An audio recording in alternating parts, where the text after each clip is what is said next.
हर हर महादेव। कैसे हैं आप लोग? आशा करता हूं आप लोग भी महादेव के आशीर्वाद से स्वस्थ होंगे, मस्त होंगे और अपने परिवार के साथ प्रसन्न होंगे। अगर आप हमारे चैनल पर नए हैं तो चैनल को सब्सक्राइब कर लीजिए और साथ ही घंटी के बटन को भी दबा दीजिए ताकि हमारे आने वाली हर वीडियो की नोटिफिकेशन आप तक सबसे पहले पहुंचे। अगर आप महादेव के सच्चे भक्त हैं तो वीडियो को फटाफट से लाइक कर दीजिए और कमेंट में ओम नमः शिवाय जरूर लिखें। तो चलिए शुरू करते हैं आज का वीडियो। देखिए, आज का जो उपाय है ना, वो उन माता पिता के लिए है या फिर उन लड़के और लड़कियों के लिए भी है जो अपने विवाह में देरी से परेशान हैं। माता पिता अपने बच्चों के लिए परेशान हैं और बेटा या बेटी जो है अपनी शादी में हो रही देरी से परेशान है। हर माता पिता चाहते हैं कि उनके बच्चों का जीवन खुशहाल हो और उनका जीवन जो है, उनके जीवन में सही जीवन साथी मिल जाए। लेकिन क्या होता है ना कि कई बार लाख कोशिशों के बाद भी बच्चों के विवाह में अड़चन आ जाती है और कई बार रुकावटें ऐसी आती हैं कि मतलब बना बनाया रिश्ता भी कट जाता है। माता पिता ज्योतिषी के पास जाते हैं और उपाय पूछते हैं, भगवान से प्रार्थना करते हैं, लेकिन फिर भी समस्या ज्यों की त्यों बनी रहती है। तो आज मैं आपके लिए एक ऐसा सरल उपाय लेकर के आया हूँ। एक नहीं बल्कि आज के वीडियो में आपको कुल 3 ऐसे सरल उपाय मिलेंगे जो एक से बढ़कर एक हैं, जिसे कोई भी माँ बिना किसी सहयोग के अपने बच्चों की शादी के लिए कर सकती हैं। यह उपाय न तो महंगा है और न ही कठिन है। सबसे खास बात यह है कि इसमें सिर्फ एक रोटी का उपयोग होता है। यह उपाय हर माँ के लिए आसान है क्योंकि रोटी तो हर घर में रोज बनती है और बच्चे अगर चाहें तो खुद इस उपाय को भी कर सकते हैं। वे इसे आराम से कर सकते हैं। खासकर बेटियां जिनके विवाह में देरी हो रही है, उन्हें तो इस उपाय को जरूर करना। देखिए, पहला जो उपाय है वो कैसे करना है वो समझ लीजिए। एक एक करके मैं तीनों उपाय बताऊंगा, ठीक है। जब आप दोपहर का खाना बना रही हों, चाहे मम्मी बनाए या आप खुद बना रही हैं, ठीक है, तो पहली रोटी को ध्यान से बनाएं। ये रोटी जो है इसको आपको अपने विवाह के हिसाब से बनाना है। पहली रोटी जब आप बन जाए तो उस पर घी लगाएं। यह घी मतलब इस दोनों तरफ में लगाएं, रोटी को उल्टा पुल्टा करके दोनों तरफ घी लगा दें, क्योंकि जिस काम के लिए आप भगवान से प्रार्थना करने जा रही हैं ना, उसमें समर्पण और शुद्धता होनी चाहिए। जब भी आप रोटी बनाएंगे तो शुद्ध होकर के बनाइए। यह रोटी जो है वो रूखी सूखी नहीं होनी चाहिए, चिकनी होनी चाहिए, ठीक है। अब अगर वह बच्चा बेटा हो या बेटी हो घर पर है तो इस रोटी को उनके हाथ से टच करवाएं। अगर वह घर में नहीं है या कहीं बाहर पढ़ाई या नौकरी के लिए करता है या करती है, नौकरी करता हो या करती हो, तो माँ खुद इस रोटी को हाथ में ले और बच्चे का नाम ले करके कि मैं अपने इस बच्चे की शादी के लिए यह उपाय करने वाली हूँ, ठीक है। अगर बच्चे की कोई तस्वीर हो तो रोटी को उस तस्वीर के पास ले जाकर के मन ही मन यह संकल्प कर दे कि हे प्रभु, मैं यह रोटी अपने बच्चे के विवाह की कामना के लिए अर्पित कर रही हूँ। मेरी प्रार्थना स्वीकार करें और मेरे बच्चे के विवाह का योग शीघ्र अतिशीघ्र बनाएं। अब इस रोटी पर हल्दी जो पाउडर है, 1 चुटकी हल्दी का पाउडर छिड़क दीजिए, ठीक है। हल्दी क्या है कि वो शुभता और विवाह के योग बनाने में अत्यंत प्रभावी है। अगर आपको वो याद होगा तो पुराने ज़माने में, मतलब आज से जब मोबाइल नहीं था तब से 15 साल पहले के लगभग, हम जो न्योता किसी के यहाँ भेजते थे तो उस पर हम हल्दी के छींटे मार के भेजते थे। चाहे वो भले ही प्रिंटिंग प्रेस से प्रिंट करवा के आई हो, पर हम उस पर हल्दी के छींटे अपने घर पे आने के बाद उस न्योता को खुद से मार करके भेजते थे। क्यों? क्योंकि यह शुभ है, हम शुभ काम के लिए इसको भेज रहे हैं और जो अतिथि आएंगे वो हमारे यहाँ शुभ लेकर के ही आएंगे, ठीक है। अब रोटी पर हल्दी पाउडर छिड़कने के बाद इसे भगवान के आगे एक प्लेट में रखें। प्लेट चाहे आप स्टील का रखें या पीतल तांबा कोई भी रखें।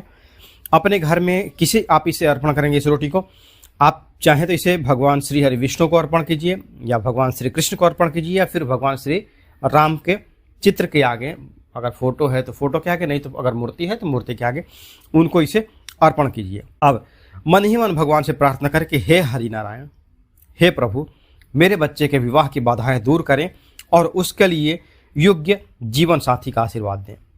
आप मंत्र जो है विष्णु भगवान का, ओम नमो भगवते वासुदेवाय, इस मंत्र का आप 21 बार जाप भी कर सकते हैं। 11 बार करिए, 51 बार करिए, अपनी श्रद्धा अनुसार जितने बैठे बैठे अगर 10-15 समय देंगे, क्योंकि भगवान में समय दिया हुआ समय आपका कभी व्यर्थ नहीं जाता है। अब 10-15 मिनट वहाँ बैठे रहिए। अब हो गया समय आपको, मान लीजिए आपने 10 या 15 मिनट समय दे दिया है, भगवान के आगे अपना जो है निवेदन अर्पण कर दिया है। उसके बाद उस प्लेट को उठाइए, उसमें से वो जो रोटी है उस रोटी को गाय को खिला दीजिए। गाय को मतलब जो गाय की जो बच्ची होती है उसको नहीं, जो गाय हो, जो दूध देने वाली गाय हो उसको खिलाइए। ठीक है। गाय को पहली रोटी देना बहुत शुभ माना गया है, क्योंकि गाय में 33 कोटि देवी देवताओं का वास होता है। यह जो रोटी आपने भगवान को अर्पित की है, जब गाय के मुंह में जाएगी तो आपकी प्रार्थना का, आप तो रोटी तो सब खाते हैं आपके घर में, रोज इसी उपाय के साथ में माँ जो है, माँ को थोड़ा सा समय देना पड़ेगा। और माँ, आप तो माँ है ना, आप अपने बच्चों के लिए अगर समय देती हैं तो देखिए कितनी भी एज क्यों ना हो गई हो, इस आपके बच्चों की, बेटा हो या बेटी हो, कहीं से रिश्ता ना आ रहा होगा, इस उपाय से वो रिश्ता कहीं ना कहीं फिक्स होना ही होना है। ठीक है। आप देखेंगे कि 15 दिन के भीतर ही भीतर जो आपकी शादी विवाह की जो बात है वो बनने लगेगी। आप जिस रिश्ते की कामना कर रहे हैं वही रिश्ता पक्का हो जाए। अब देखिए, अगर बच्चे घर में नहीं रहते हैं तो भी माँ यह उपाय आसानी से कर सकती हैं। बस भगवान पर पूर्ण विश्वास रखें।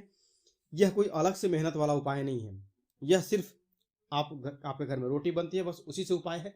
हाँ, माँ जो अपनी प्रार्थना करती हैं वो उस प्रार्थना में उनका 10 मिनट 15 मिनट समय जाएगा, क्योंकि वो भगवान से निवेदन करना है, किसी बड़ों के आगे तो झुकना नहीं है। और भगवान ने ही तो माँ बनाई है, और माँ ने ही तो भगवान को बनाया है। ठीक है। अब देखिए, माता पिता के लिए मैं एक चीज और कहना चाहूंगा कि माता पिता का प्यार और उनकी प्रार्थना ही बच्चों के लिए सबसे बड़ी शक्ति होती है। जब आप पूरी श्रद्धा से यह उपाय करेंगे तो भगवान आपकी प्रार्थना जरूर सुनते हैं। अगर आप इस उपाय को सच्चे मन से करेंगे तो आपका बच्चा जो है वो जल्दी ही अपने योग्य जीवन साथी को पा जाएगा। अब जो दूसरा उपाय है उसे आपको करना है शुक्ल पक्ष के मंगलवार से। ठीक है, शुक्ल पक्ष के मंगलवार से। यह उपाय बहुत ही सरल है, लेकिन इसे पूरी श्रद्धा और विश्वास के साथ आपको करना पड़ेगा। करना क्या आपको, आप सुबह या शाम कोई भी समय में कर सकते हैं। सुबह करिए या शाम को करिए, कोई दिक्कत नहीं है। सुबह का समय सर्वोत्तम माना गया है, लेकिन यदि आप सुबह नहीं कर पाए किसी कारणवश तो आप शाम को अवश्य कर सकते हैं। करना क्या आपको, रोटी, गेहूं के आटे से जो रोटी बनेगी उसे एक रोटी बनाइए। यह रोटी आप मतलब मम्मी बनाए या आप खुद बनाने वाले हैं। अगर कभी कभी होता है ना कि लड़के अकेले रहते हैं शहर में, वो भी यह उपाय करना चाहते हैं, या लड़कियां जो हैं वो शहर में रहती हैं तो वो खुद इस उपाय को करना चाहती हैं। तो वैसे में क्या होता है कि आप शुद्धता का इसमें पालन करेंगे। ठीक है। क्या करना आपको, एक छोटी कटोरी में आधा चम्मच घी ले लीजिए और उसमें एक चुटकी हल्दी मिलाइए, हल्दी पाउडर। अब अपनी जो अनामिका उंगली है, अनामिका उंगली कौन सी, जो आपकी सबसे छोटी वाली उंगली है ना, जो हम कनिष्ठा कहते हैं, कनिष्ठा के बगल वाली, जिससे हम तिलक लगाते हैं माथे पर, अनामिका उंगली, तो उस उंगली से हल्दी और एक छोटी सी कटोरी में जो आपने बनाया है ना पेस्ट जैसा, उससे रोटी के ऊपर आप जो है लिखेंगे शुभ विवाह। रोटी के ऊपर आपको लिखना है, अक्षर पे मत जाइए क्या वो कैसा बन रहा है, यहाँ राइटिंग नहीं करनी, बस जो आपका मन से है ना, रोटी आपकी जो तवे भर की बनती है उसके ऊपर लिखिए शुभ और नीचे लिख दीजिए विवाह। हो गया। रोटी के नीचे जो बच्चा है, बच्चे का नाम लिखिए, जिसमें लड़का हो या लड़की हो। अगर लड़का या लड़की खुद अपने विवाह के लिए कर रहे हैं तो अपना नाम लिख सकते हैं। रोटी के नीचे जो शुभ विवाह के नीचे जो आप लिखेंगे, अपने बच्चे का नाम लिखेंगे जिनके विवाह में समस्या आ रही है। अब इस जो रोटी को एक थाली में रखिए और अपने पूजा स्थान पर हनुमान जी के सामने रखिए। यदि भगवान राम दरबार का फोटो है, राम दरबार की फोटो आपके यहाँ है तो सबसे उत्तम। श्रद्धा से भगवान जी हनुमान जी के सामने हाथ जोड़िए और मन ही मन प्रार्थना कीजिए कि हे हनुमान जी, यदि हमसे या हमारे बच्चों से कोई भी गलती हुई हो तो क्षमा करें, हमारे कर्मों का दोष दूर करें और हमारे बच्चों के विवाह में आ रही बाधा को समाप्त करिए। आपके लिए कुछ भी असंभव नहीं है प्रभु, कृपा करें और हमारे बच्चों के शीघ्र विवाह के योग बनाएं। प्रार्थना कर लिया आपने, इसके बाद रोटी को उठाइए और इसे गाय को खिला दीजिए। यह रोटी केवल गाय माता को ही खिलानी है। यदि आसपास गाय ना मिले तो उस कंडीशन में किसी भी बछड़े को, बैल को या सांड होते हैं उनको खिला सकती हैं। पर 99% आप प्रयास करें कि यह रोटी जो गाय दूध देती है, गौशाला अगर पास में हो या फिर जहाँ से आप दूध लेकर के आते हों, ताज़ा दूध अगर आप लेकर के आते हों, कई जगह गौशाला, छोटी छोटी गौशाला भी बना करके दूध बिक्री करते हैं, तो वहाँ पर भी दे सकते हैं। पर इस रोटी को आप किसी भी अन्य जानवर, कुत्ता, कबूतर, कौवा, ये जो हैं ये सब, इनको नहीं देंगे। यह रोटी मतलब कि जो गोवंश है, गाय का जो वंश है, बछड़ा हो, बछड़ी हो, उनको आप दे सकते हैं, पर इसके अलावा किसी अन्य को नहीं। यह उपाय आपको लगातार 30 दिन तक बिना किसी रुकावट के करना है।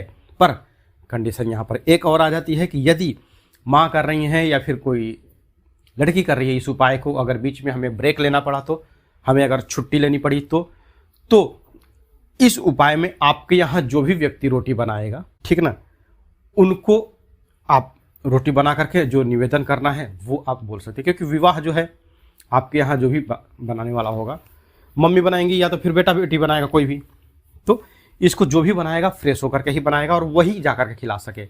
अगर बेटा बेटी अगर फ्रेश है वो भी खिला सकती है, नहीं तो उसके बदले माँ भी इस उपाय को कर सकती हैं। ठीक है, यहाँ पर एक कंडीशन हो जाती है, अगर माँ करे तो अच्छा है, नहीं तो बेटी करे तो अच्छा है, पर किसी जेंट्स के हाथ से इस रोटी को मत बनवाएं। घर में अगर बेटा है तो उनके हाथ से ये रोटी ना बनवाएं, माँ करे या फिर बेटी करे, लेकिन इसे अपने हाथों से ही करना पड़ेगा। ठीक है, इस उपाय का बेनिफिट क्या है? गांव में 33 कोटि देवी देवताओं का वास होता है। जब आप यह रोटी उनको अर्पण करेंगे तो आपके बच्चे के कुंडली के सभी ग्रह दोष, जैसे होता है ना कि राहु का दोष है, केतु का दोष है, मंगल या फिर किसी अन्य तरह का दोष है जो विवाह में बाधा उत्पन्न करता है, वो सारे समाप्त हो जाते हैं। हल्दी जो है वो शुक्र ग्रह को मजबूत करती है, गेहूं की रोटी जो है वो सूर्य को मजबूत करती है, घी जो है वो गुरु ग्रह को बलवान बनाता है। यह सब मिलकर आपके बच्चे के विवाह के मार्ग को साफ करते हैं और शुभ विवाह के योग बनाते हैं। जब आप यह उपाय करें तो केवल एक चीज याद रखें, विश्वास। हनुमान जी पर पूरा भरोसा रखें, उनकी कृपा से कोई भी बाधा बड़ी नहीं है। जैसे जैसे आप इस उपाय को करते जाएंगे आप देखेंगे कि आपके बच्चे के विवाह की बातें बनने लगी हैं। बच्चे की एज चाहे जितनी भी हो, या फिर कुछ कंडीशंस यहाँ पर लोग ऐसे भी पूछते हैं कि मेरी उम्र तो 30-35 साल हो गई है, 40 साल हो गई है। मेरे पास कई ऐसे कमेंट भी आए हैं जिसमें उनकी उम्र 50 के लगभग हो गई है, लड़का भी है उसमें और लड़की भी है। तो क्या ये हो सकता है? तो आप इस उपाय को श्रद्धा से करें, क्योंकि यह जो है आप साक्षात गाय जो है धरती पर, गाय के बेनिफिट बहुत सारे हैं, उस पर उतना चर्चा नहीं करेंगे। गाय को अगर आप यह रोटी खिलाते हैं अपने हाथों से, अगर बेटी यह उपाय अपने हाथ से करे, बेटा अगर यह उपाय अपने हाथों से करे, माँ से बना करके ले जाए, पर जो निवेदन करना है और जो खिलाने का काम है वो खुद से करे, तो यह सोने पर सुहागा होगा और बहुत जल्द घर में शहनाइयाँ गूंजेगी। और बात यहाँ तक तो है यह शहनाई गूंज जाए, पर एक जो अच्छा जीवन साथी है उसका चुनाव यहाँ पर हो जाता है। जो निवेदन करेंगी उसमें आप अच्छे जीवन साथी की भी कामना करेंगी। ठीक है, तो आज के लिए बस इतना ही। मिलते हैं जल्दी आपसे नेक्स्ट वीडियो में, तब तक के लिए हर हर महादेव, जय माता दी।